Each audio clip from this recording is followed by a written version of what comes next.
told me, because I produced, all these episodes, and so I put everything I had into it, and so it was really hard for me. But that's when we made all these film festivals and won the awards that I knew that there was a place for the series to happen. And so I'm like, I'm not done yet. So I'm bringing this back again. We're doing a new pilot. Yay! Episode, and I'm sorry, guys, for the technical difficulties you had to experience. But I'm very passionate about this series. And Palm Springs is actually the main character in this series because I want to showcase this city and everything that it's about. So, yes. So, yes, Palm Springs is, I always say that Palm Springs is the character in this series because we're showcasing everything about this city. Okay. So, yeah. Put up for Palm Springs. There we go. Yeah. The next question, because I was going to say, I heard you in an interview say that Palm Springs you considered to be one of the main characters. Yes. And what that meant to you, and why was Palm Springs one of what you think is essential? Well, because I love this city, and that's where I came up with Some Kind of Wonderful, because I think that's what Palm Springs is some kind of wonderful. And that's what I think it's great about it. Jeff Stewart, why are you not up here? Oh, yeah, why aren't you up here? Oh, my goodness. Woo! This one's for you. So Eddie comes into this world with his own history and his own complications. What interested you most about finding the humanity in Eddie and figuring out who this guy really is underneath what we initially see? Well, like I said before, Ricky's such a great writer, so it just kind of jumped right off the page to me. And being an East Coaster coming to the West Coast, that was a challenge when I did it years ago. We all have had to acclimate to societal pressures, so that really jumped off to me. And just having the brother relationship, it was just really easy to play it, and I had a lot of fun with it. Cool. So Ricky, I got to ask you, you have so many hats in this role. You had producer, director, and actor.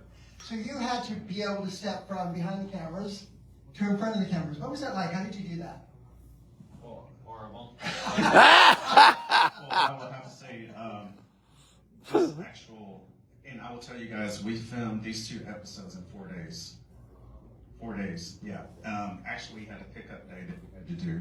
But, all right, you make it 5 days because we had a day of pickups. But yeah, so it was strenuous because we filmed at least 2 locations a day, which my lead guys, Patrick and all of them, Jeff, Eric, they are from Boys Town with me. I remember my name. Yes. And so that's how we filmed Boys Town is we would film 2 episodes a week. And so they were used to how I'm filming, so they knew how I worked. So that was amazing. And so, so it was, this was one of the most stressful because I had to replace actors like 1-2 days before filming, and if we would not have gotten replacements, we would have had to shut down filming. And so it was one of the most stressful ones. But let me tell you, these guys keep me grounded, and Jeff also. Yeah, man, he comes to me in the yoga class and just tells me, keep it together, Ricky, you got this. So, yes. So which of you are the new characters that came in for this? Raise your hands. So what was it like coming in? So you came into a show already developed, an idea, thought, character, plots, and relationships. How did you feel coming into this?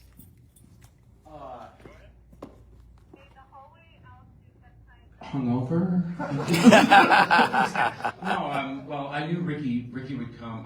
I'm a singer in town, so Ricky would come and ask me, would you sing on my, my projects that I'm working on? I go, oh, that'd be great.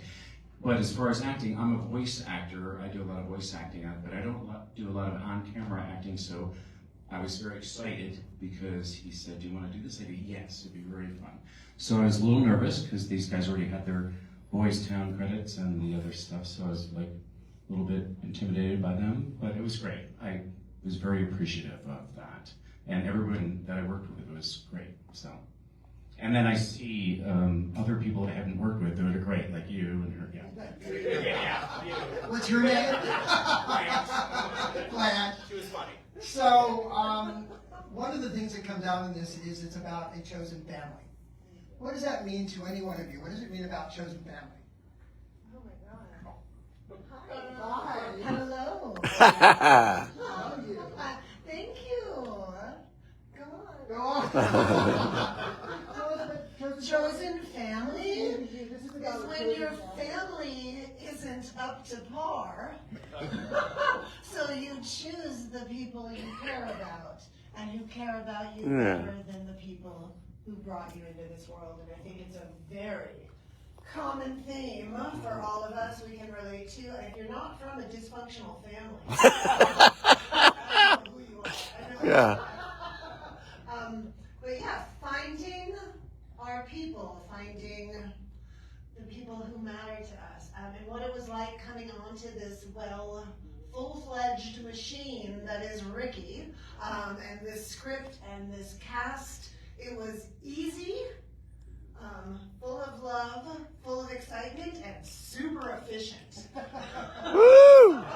It was like, really? You're keeping that cut? Okay. But yeah, I feel really,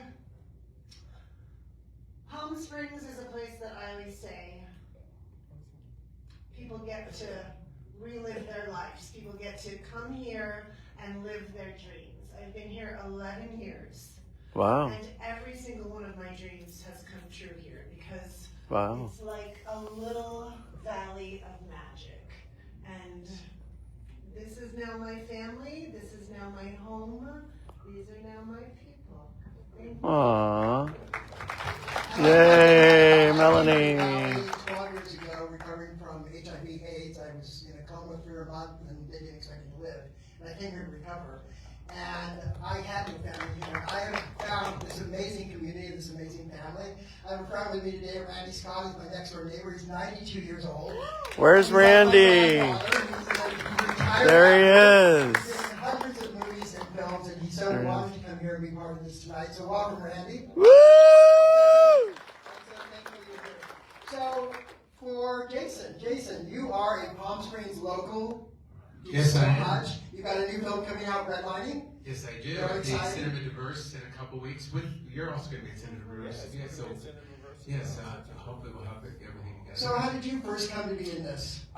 Ricky and I met in an exercise class when I was very fat. And when I had gained all my COVID weight because I lived next door to my Jewish mother. It's just like having a 7-Eleven next door. He sent me an email and he said, you play a lot of character roles and I don't know if you'd want to do this, but I have this little scene and you would be replacing Greg Louganis. And I thought, and then at the bottom he said, oh, by the way, you look really good, you've lost weight. And I thought, I am getting a part because I look good. So I was really excited, and I said, yes, you know. Because you're a good actor is why I don't care about that. What he heard. Oh, wow. And he's a really good kisser. And I haven't been able to kiss people and a lot of things. So I said, yeah, I came in, I did it, and so I've never shot anything so fast, and I've been in like 50 different episodics and 1 million independent films, and it was like being on Bewitched. I walked in and I was out. And it was really wonderful to play somebody that was a good-looking guy, so it was a new experience for me. Awesome. Yeah. So I got along really well. We got an audience here that's full of people who would probably like to ask some questions. So anyone who would like to ask a question, just raise your hand, and who you'd like to ask a question of. We're just the white guys. Go ahead, yeah, miss. Oh, it's a white I'll woman. try to talk loudly. Go ahead. You can hear me, but I I can want hear to you. know where the whole idea about some kind of wonderful came from, Ricky. Where did the idea of something kind of wonderful come from, Ricky? Yeah, so Some Kind of Wonderful came from me living in this wonderful city that me and my husband has been here, I'm going on 12 years, my husband Michael Gover, who's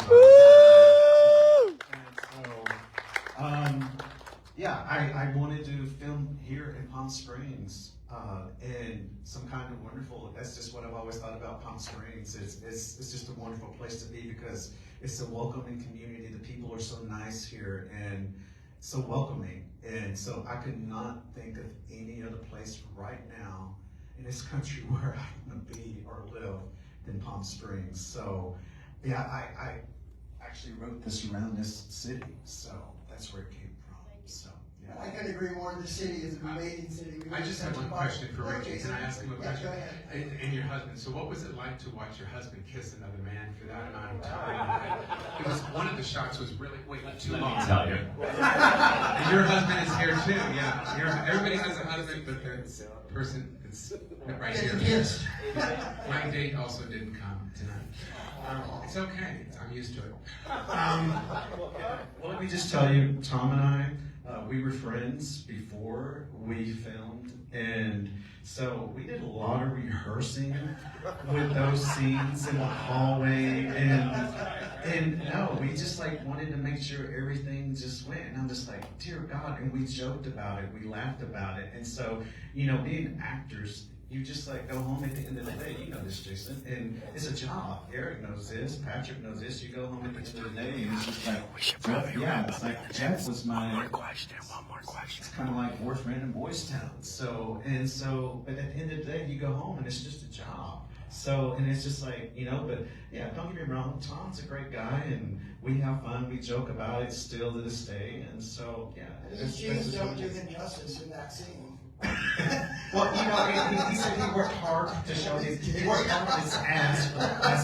Woo! So, yeah, he did it. So, yeah. So we want It's not just a job to me. I go home and I cry. I did.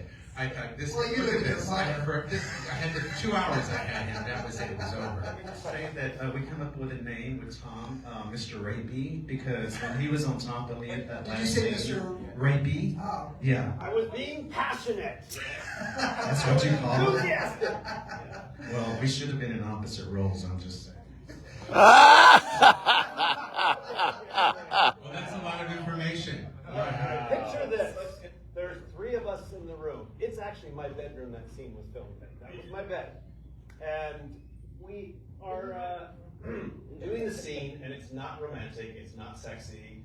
And cut! And I am literally in between this man's legs.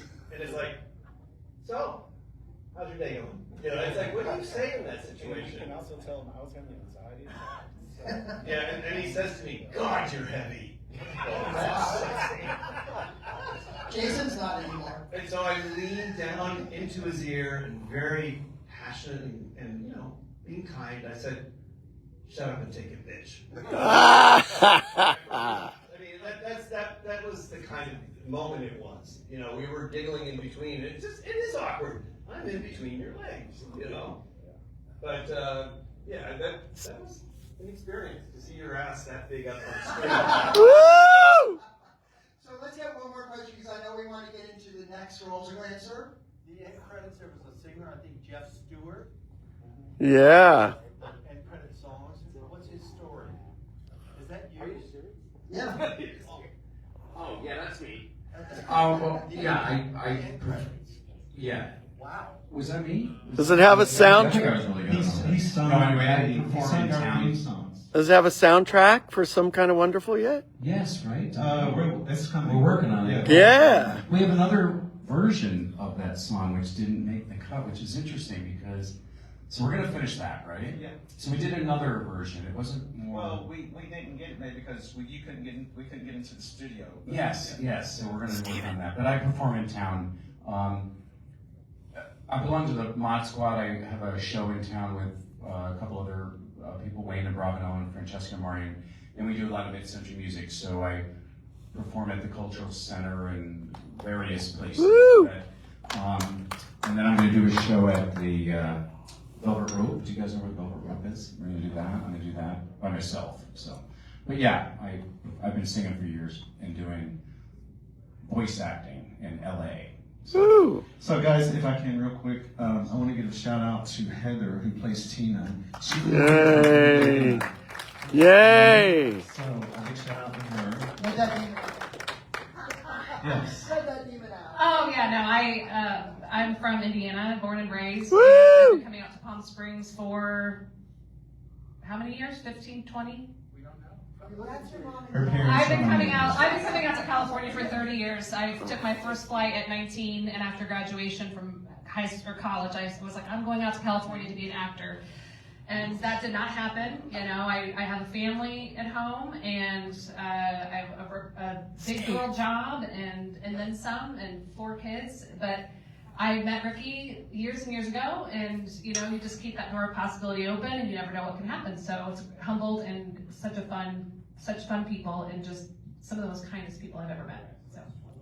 Stephen. Well, we're gonna see episode 2 coming here, and then we're gonna have a little sit down and cocktail party with Ricky and the crew, and we'll ask more questions for everybody. So thanks for your patience before, and we'll get to episode number 2. Yeah, thank you. We're seeing both? Screening again. Screen them again. Yeah. We're gonna do another screen. All right. Here, let's give it up for our wonderful moderator, Mitch. Let's give it up for him. Mitchell Battersby. Thank you so much. And let's for Paul and Steve. Oh, thank you. But this is all about you guys tonight. We're here for the Some Kind of Wonderful. We apologize one more time about the difficulties we had technically, but if we have enough seating, we invite you, if you want to see it, hopefully the correct way, you can do it all over again, and we're going to ask